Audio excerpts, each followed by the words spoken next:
ಕೋಮು ಕುಲುಮೆಯಲ್ಲಿ ಬೆಂದ ಕರಾವಳಿಗೆ ಪೊಲೀಸ್ ಮದ್ದು. ಪೊಲೀಸ್ ಖಡಕ್ ಕಾರ್ಯಾಚರಣೆಯಿಂದ ಅವರಿಗೆಲ್ಲ ಈಗ ಶಾಕ್ ಎದುರಾಗಿದೆ. ಕೋಮು ಕುಲುಮೆಯಲ್ಲಿ ಬೆಂದ ಕರಾವಳಿಗೆ ಪೊಲೀಸ್ ಮದ್ದು. ಪೊಲೀಸ್ ಖಡಕ್ ಕಾರ್ಯಾಚರಣೆಯಿಂದ ಈಗ ಅಂತಹವರಿಗೆಲ್ಲರಿಗೂ ಕೂಡ ಶಾಕ್ ಎದುರಾಗಿದೆ. ಸಮಾಜದಲ್ಲಿ ಶಾಂತಿ ಕದಡುವವರೇ ಪೊಲೀಸರ ಟಾರ್ಗೆಟ್. ಪ್ರಚೋದನೆ ಮಾಡಂಗಿಲ್ಲ, ವೈಲೆನ್ಸ್ ಪೋಸ್ಟ್ ಮಾಡಂಗಿಲ್ಲ. ತಲೆ ತೆಗೀರಿ, ತ್ರಿಶೂಲ ಹಿಡೀರಿ ಎಂದು ಕರೆ ಕೊಡಂಗಿಲ್ಲ.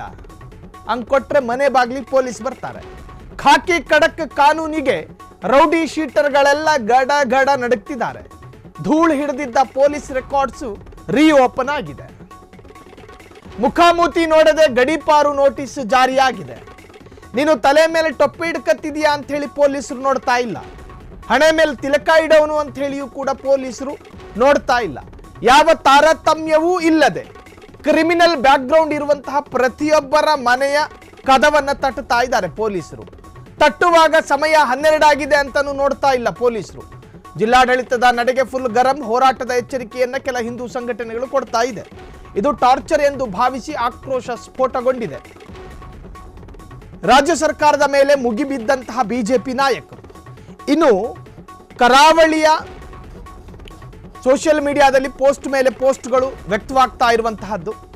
ಇದಕ್ಕೆಲ್ಲ ಡೋಂಟ್ ಕೇರ್ ಎಂದ Mangaluru commissioner, Dakshina Kannada SP. From Sukhananda Shetty murder ಇಂದ ಹಿಡಿದು ಮೊನ್ನೆ ಆದಂತಹ ಅಬ್ದುಲ್ ರಹೀಂನ ಮರ್ಡರ್ನವರೆಗೂ ನಾವು ಕಂಡ ಕರಾವಳಿ ಹೆಂಗಿತ್ತು. ಈಗ ಬೊಪ್ಪನಾಡು ಕ್ಷೇತ್ರ ನಿಮಗೆಲ್ಲ ಗೊತ್ತೇ ಇದೆ. ಆ ಬೊಪ್ಪನಾಡು ಕ್ಷೇತ್ರದಲ್ಲಿ ಪ್ರತಿ ವರ್ಷವೂ ಕೂಡ ಬೊಪ್ಪ ಸಂಭ್ರಮ ಆಗುತ್ತೆ. ಅಲ್ಲಿ ಸಾಕಷ್ಟು ಧಾರ್ಮಿಕ ಕಾರ್ಯಕ್ರಮ ನಡೆಯುತ್ತೆ. ಈ ಬೊಪ್ಪನಾಡು ಕ್ಷೇತ್ರಕ್ಕೆ ಬೊಪ್ಪ ಬ್ಯಾರಿ ಎನ್ನುವಂಥ ಮುಸ್ಲಿಂ ವ್ಯಕ್ತಿ ಕಾರಣ ಆ ಒಂದು ಕ್ಷೇತ್ರಕ್ಕೆ, ಆ ಕ್ಷೇತ್ರ ಮುನ್ನೆಲೆಗೆ ಬರೋದಕ್ಕೆ ಎನ್ನುವಂಥ ಸೌಹಾರ್ದತಾ ಸಂಕೇತದ ನಂಬಿಕೆಯೂ ಕೂಡ ಆ ಭಾಗದಲ್ಲಿದೆ. ಹಿಂಗಿದ್ದಂತಹ ಮಂಗಳೂರಿಗೆ ಬೆಂಕಿ ಇಡ್ತಾ ಇರೋರು ಯಾರು? ಅಲ್ಲಿನ ಜಾತ್ರಾ ಮಹೋತ್ಸವಗಳಲ್ಲಿ ಮುಸ್ಲಿಮರಿಗೆ ಅಂಗಡಿ ಇಡೋದಕ್ಕೆ ಅವಕಾಶ ಕೊಡಬಾರದು ಅಂತ ಹೇಳಿ ಯಾವ ಸಂಘಟನೆಗಳು ಪ್ರತಿಭಟನೆ ಮಾಡುತ್ತೋ ಅದೇ ಸಂಘಟನೆ ಮಂಗಳೂರಿನ ಸೌಹಾರ್ದತೆಯನ್ನು ಸಹಿಸಿಕೊಳ್ಳೋದಿಲ್ಲ. ಯಾವ ಸಂಘಟನೆಗಳು ಮಸೀದಿಗಳಿಂದ ಬರುವಂತಹ ಆಜಾನನ್ನು ನಿಷೇಧ ಮಾಡಬೇಕು ಅಂತ ಹೇಳಿ ಹೋರಾಟ ಮಾಡ್ತಾ ಇದೆಯೋ ಅದೇ ಸಂಘಟನೆಗಳು ಅಲ್ಲಿನ ಸೌಹಾರ್ದತೆಯನ್ನು ಸಹಿಸಿಕೊಳ್ತಾ ಇಲ್ಲ. ಈವರೆಗೂ ಕೂಡ ಮಂಗಳೂರಿನಲ್ಲಿ ಇಂತಹದ್ದೊಂದು ದೇವಸ್ಥಾನದಲ್ಲಿ ಭಜನಾ ಮಂದಿರ ಆಗ್ತಾ ಇದೆ, ಆ ಭಜನಾ ಮಂದಿರದಿಂದ ನಮಗೆ ಡಿಸ್ಟರ್ಬ್ ಆಗ್ತಾ ಇದೆ ಅಂತ ಹೇಳಿ ಯಾವೊಬ್ಬ ಮುಸ್ಲಿಂ ಸಮುದಾಯದವರು ಕೂಡ ಈವರೆಗೂ ಪೊಲೀಸರಿಗೆ ಕಂಪ್ಲೇಂಟ್ ಕೊಟ್ಟಿಲ್ಲ.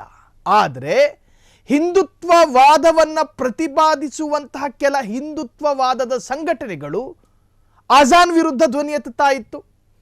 ಹಿಜಾಬ್ ವಿವಾದ ಆದಾಗಲೂ ಕೂಡ ಅದೇ ಸಂಘಟನೆಗಳು ಮಂಗಳೂರಿನಲ್ಲಿ ಕೋಮು ಸೌಹಾರ್ದತೆಯನ್ನ ಕದಕುವಂತಹ ಭಾಷಣವನ್ನ ಮಾಡಿದ್ರು. ಬುರ್ಕಾ ಎತ್ತಿ ನೋಡಿ ಅಂತ ಹೇಳಿ ಭಾಷಣ ಮಾಡಿದ್ದು ಕಲ್ಲಡ್ಕ ಪ್ರಭಾಕರ್ ಭಟ್. 1ಕ್ಕೆ 9 ತಲೆ ತೆಗಿಬೇಕು ಅಂತ ಹೇಳಿದ್ದು ಕೂಡ ವಿಶ್ವ ಹಿಂದೂ ಪರಿಷತ್ ಸಂಘಟನೆಯ ನಾಯಕರು. ಹಿಂಗೆಲ್ಲ ಇದ್ದಂತಹ ಕರಾವಳಿಯಲ್ಲಿ ದಿನದಿಂದ ದಿನಕ್ಕೆ ಪ್ರಚೋದನೆಗೆ ಒಳಪಡುವಂತಹ ಯುವಕರ ಗುಂಪು ಹೆಚ್ಚಾಗತೊಡಗಿತು. ಒಂದು ಕಡೆ ಮುಸ್ಲಿಮರ ಯುವಕರ ಗುಂಪು, ಮತ್ತೊಂದು ಕಡೆ ಹಿಂದೂ ಧರ್ಮದ ಯುವಕರ ಗುಂಪು.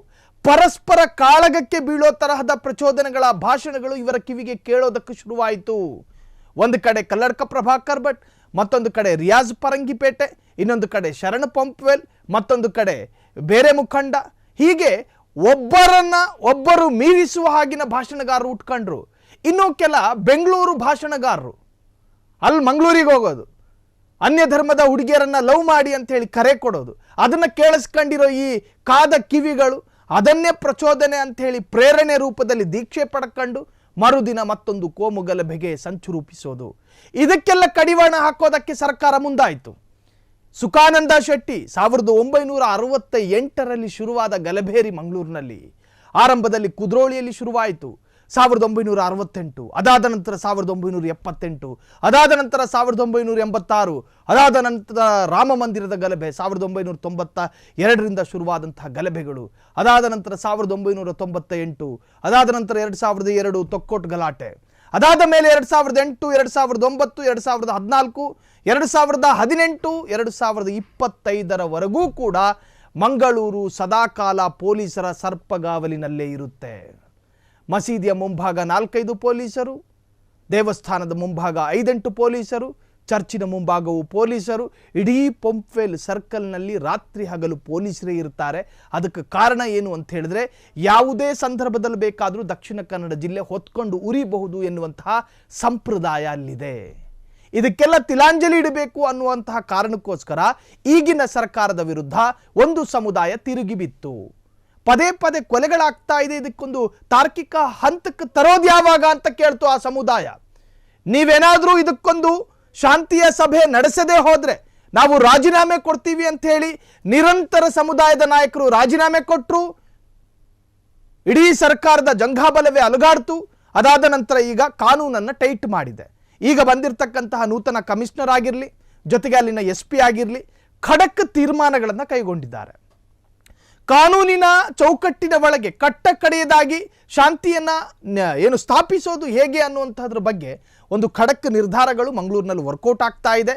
ಕ್ರಿಮಿನಲ್ ಹಿನ್ನೆಲೆ ಇರತಕ್ಕಂಥ ಎಲ್ಲ ರೌಡಿಗಳನ್ನ ನಿಯಂತ್ರಣ ಮಾಡೋದಕ್ಕೆ ಗಡೀಪಾರು ಎನ್ನುವಂಥ ಒಂದು ಆದೇಶವನ್ನು ಕೂಡ ಈಗಾಗಲೇ ತರಲಾಗಿರುವಂತಹದ್ದು. ಸೊ SP ಜೊತೆಗೆ ಕಮಿಷನರ್ ಜೊತೆಗೆ ಸರ್ಕಾರದ ಈ ನಿರ್ಧಾರಕ್ಕೆ ರಾಜ್ಯಾದ್ಯಂತ ಪ್ರಶಂಸೆ, ಶ್ಲಾಘನೆಗಳು ವ್ಯಕ್ತವಾಗ್ತಾ ಇದೆ.